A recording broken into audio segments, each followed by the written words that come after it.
Anong ginagawa natin dito? Bakit dito nililitis si Mayor? Eh may gobyerno tayong tumatakbo. Huwag na po tayong matalinuhan dito. Tanong na lang po natin sa bahay nyo.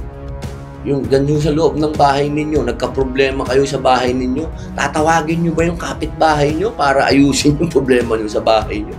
May depensa yung isa, may opensa yung isa, may opensa yung isa, may depensa yung isa. Pagka inabsorb mo lahat yon, malamang masiraan ka ng ulo.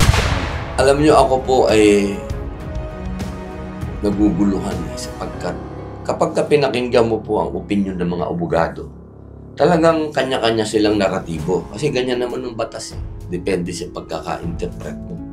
Eh ngayon, may depensa yung isa, may opensa yung isa, may opensa yung isa, may depensa yung isa. Pagka inabsorb mo lahat yon, malamang masiraan ka ng ulo.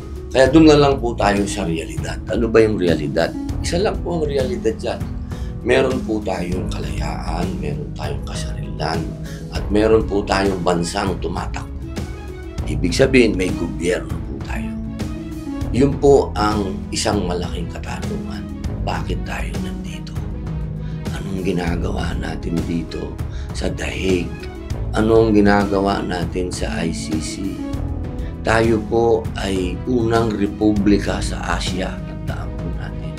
Ibig sabihin, tayo po ay matandang republika na rin kung tutuusin. Tayo po ay matagal nang umaandar ang ating gobyerno. Inaamin po ba natin na wala tayong gobyerno ngayon at kailangan natin ng tulong ng mga tiga-Dahig patungkol sa batas? Huwag na po tayong matalinuhan dito. Tanong na lang po natin sa bahay nyo.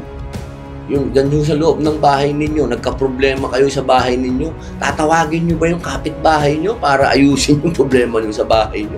Hindi naman po siguro, hindi ba? Logic na lang po. Wala nang matalino. Huwag na natin pag-usapan sino nag-aral, hindi nag-aral. Simple. Anong ginagawa natin dito? Bakit dito nililitis si Mayor? Eh may gobyerno tayong tumatakbo. Yun lamang. Yun lang ang opinion. Masakit kasi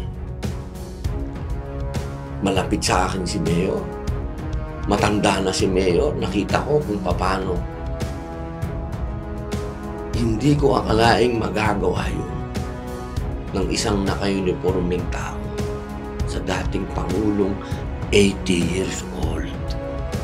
Napakasakit pong isipin mo. Ang pinangarap po natin kasi sa loob ng 2 linggo na yun, kasama natin si Digong na uuwi. Kasi hindi po tayo naniwala na magtatagal po siya dito. Kapag pinakinggan po natin kasi ang mga nangyari sa Pilipinas, yung hindi makatao na nangyari sa kanya, naniwala po tayo na bilang ang Dahig ay sentro ng human rights. At nandito po lahat ng karamihan ng mga leftists na sinasabi po natin naniniwala sa karapatang pantao, eh parang hindi po yata napagbigyan na makauwi pa yung ating Pangulo.